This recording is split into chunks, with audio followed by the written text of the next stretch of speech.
उस क्रांति के अंदर जो क्रांतिकारी लोग थे उनको यहाँ पर तलवारों से काट काट कर इस कुएं को भर दिया गया था। तो इस बरगद का पेड़ कहते हैं तीनों बांध दिए है जंजीरों से। हाँ जी। एक बरगद का पेड़ वहाँ था, उन जनानियों की दूध काट दी, 6 इंच की कील ठोक दी, को पुट्ठी मंगल खा ले गई। वहाँ तोप लगा रखी थी, तोप को बांध के उड़ा दिया, उसके चिथड़े इस गाँव में आके पड़े थे। यहाँ एक बहुत बड़ा बरगद का पेड़ होता था। हाँ जी। रूपा खाती, बिरड़ दास वैरागी, नंदा जाट, ये यहाँ बांध दिए। यानी कि इसी स्थान पे था जी, इसी स्थान पे था। तो ये जो ये पेड़ ये दिखाई दे रहा है, ये पानी के अंदर है। तो मैं दर्शकों से कहूँगा कि एक बार देख लें, ये पानी, यहाँ पर पानी के अंदर जो पेड़ गिरा हुआ है ये वही ऐतिहासिक पेड़ है, उसी पेड़ के अवशेष हैं जिस पेड़ के साथ यहाँ के क्रांतिकारियों को बांधा गया था और यहाँ पर उनको फांसी भी दी गई थी। यहाँ पर आप देख सकते हो। हाँ सर। तो इस बरगद का पेड़ कहते हैं तीनों बांध दिए है जंजीरों से। हाँ जी।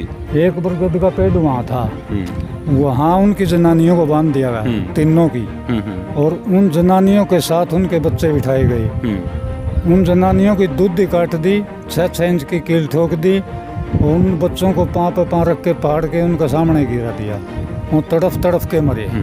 वो जनानी भी तड़फ तड़फ के मरी, बंदी एक हफ्ता में। और इनको पकड़ के, रूपा खाती को, नंदा जाट को पकड़ के न यहाँ इस बरगद के पेड़ पर फांसी लटका दिया। 1 हफ्ते इनकी लाश टंगी रही। बिरड़ दास वैरागी को पुट्ठी मंगल खा ले गए। वहाँ तोप लगा रखी थी,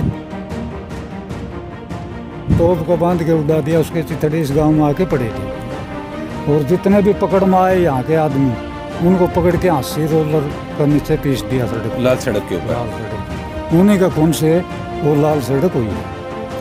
तो आप देख सकते हो भाई, मतलब आज मैं आपको वो इलाका दिखा रहा हूँ, वो एरिया दिखा रहा हूँ, मतलब जहाँ पर लोगों ने शहादत दी है।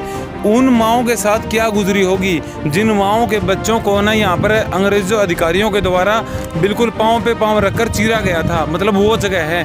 और आप देख सकते हो भाई, ये वो बरगद का पेड़ है जहाँ पर हमारे यहाँ के जो शहीद थे, जिन्होंने क्रांति की थी, उन क्रांतिकारियों को यहाँ पर बांधा गया था और उनको फांसी तोड़ा गया था। मतलब ये वो ऐतिहासिक बरगद का पेड़ जिसके अवशेष आप यहाँ पर पानी के अंदर देख सकते हो। के बाद यहाँ जो बूढ़ा, बच्चा, जवान, जनानी, लड़की जो भी उनकी पकड़ में आई, हाँ जी, इस कुओं में तलवारों से काट काट के कुआं पूरा भर दिया था। कुछ जनानी उस भय के मारे, बता रही भी कभी दूध ही काटी जा, उस भय के मारे कुछ जनानी अपने बच्चों को लेकर इस कुएं में अपने आप ही कूद गई थी। अपने आप कूद गई थी। हाँ जी। कुछ उन पकड़ में आए, उनको तलवारों से काट काट के कुआं पूरा भर दिया था। ऊपर से मिट्टी का तेल डाल के आग लगा दी अंग्रेजों, उनको जला दिया गया था। उनको जला दिया गया था। तो ऐसा पूरा गांव पुट्ठी मंगल खां तोप लगा के पूरा गांव तहस नहस कर दिया था। तोप में गोलों से गोले दागे गए थे, एक भी मकान नहीं बचा था। हाँ। और 20,656 बीघे, 19 बिस्वे जमीन इस गांव की कुल 8100 रुपये में लीलाम हुई। यानी कि यहाँ के गांव को उजाड़ने के लिए अंग्रेजों ने क्या किया कि भाई जो ये क्रांति कर रहे हैं, इन क्रांतिकारियों को ट्रेस किया जाए। और ट्रेस करने के बाद पता चला कि भी ये क्रांतिकारी कोई और नहीं, रुनात गांव के निवासी हैं। तो उन्होंने क्या किया, इस पूरे रुनात गांव को आप देख सकते हो, कैमरामैन से कहूँगा एक बार पूरा रुनात गांव का नज़ारा दिखा दें। ये पूरा नज़ारा आप देख सकते हो। इस पूरे गाँव को यहाँ से पुट्ठी मंगल खां में तोपें लगाई गई थी और उन तोपों के साथ पूरे गाँव को उजाड़ दिया गया था, पूरे गाँव को ख़त्म कर दिया गया था और यहाँ के रहने वाले बासिंदों को यहाँ से उजाड़ दिया गया था। और जो अंदर रह गए थे वो यहीं पर शहीद हो गए, और जो यहाँ नहीं रहे, भाग गए यहाँ से, उनको भी ढूंढ कर सजाएं, यातनाएं दी गई थी। उसके बारे में भी और पूछते हैं। सर, जो बच गए थे उस टाइम, जो लोग हैं, उनको क्या यातनाएं दी गई? जो बच गए थे वो कहीं रिश्तेदारी मुर्गे, तो रिश्तेदार भी मना कर गए थे कोई अंग्रेज यहाँ आ जाए। किसी रिश्तेदार भी उनको रखने के लिए राजी नहीं था। तो किस हालात में रहे हैं 90 साल तक, नए 90 साल तक इस गांव को कोई रोजगार दिया सरकारों ने, न इनको कहीं नौकरी पर लगाया। ये किस हालात में रहे हैं, 90 साल बाहर रहे। तो 1947 में जब भारत देश आज़ाद हुआ तब यहाँ एक एक दो करके धीरे धीरे आने लगे।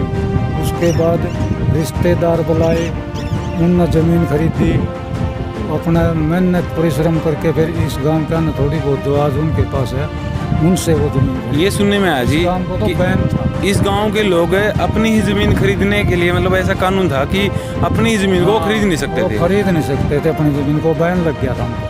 मतलब आपकी जो जमीन थी वो नीलामी हो गई थी, तो ऐसे कौन कौन से गांव के लोग थे जिन्होंने इस जमीन को खरीदा था? ये 29 गांव उमरा गांव के थे, 20 सुल्तानपुर के, 7 बगाना के, 4 मुजादपुर के, 1 मेहंदीपुर का, डेरी जिसने बोला है। हाँ, तो मतलब जैसे 90 साल तक वो बाहर रहे, अंग्रेज अधिकारियों ने या पुलिस ने कहीं भी उनको पता चला भाई ये रुनात गांव का है, चाहे वो बम्बे है, वो कलकत्ता है, दिल्ली है, कहीं भी है, उसको पकड़ के यहाँ रुनात ले आ गया और 40 किलो का पत्थर रख के हिसार ले जाते उसको पैदल नंगा सर, 40 किलो का पत्थर रख के वहाँ से फिर वही पत्थर वापस लेके उसी जगह रखना पड़ता था उसको। बिल्कुल जी। यहाँ से उठाया था। था। ये सजा उनको मिला करती, 2 बार पकड़ मारी यहाँ से भागने। यानी कि उस समय रुनात गांव के लोगों के लिए पूरा देश के अंदर मतलब काम के ऊपर बैन लग गया था कि कोई रिश्तेदार भी इनको अपने घर पे रखने के लिए तैयार नहीं था और इनके ऊपर बैन था। और अगर कहीं पर कोई काम धंधा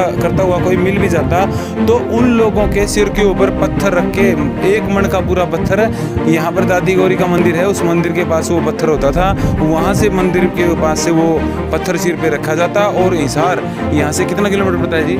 25 किलोमीटर। 25 किलोमीटर यहाँ से हिसार पड़ता है, वो पैदल सिर के ऊपर ले जाते और वापस यहाँ पर आगे रखना पड़ता था। मतलब ऐसी ज़बरदस्त यातनाएं अंग्रेज़ों के द्वारा हमारे भारतीयों को रुनात गांव के निवासियों को दी जाती थी।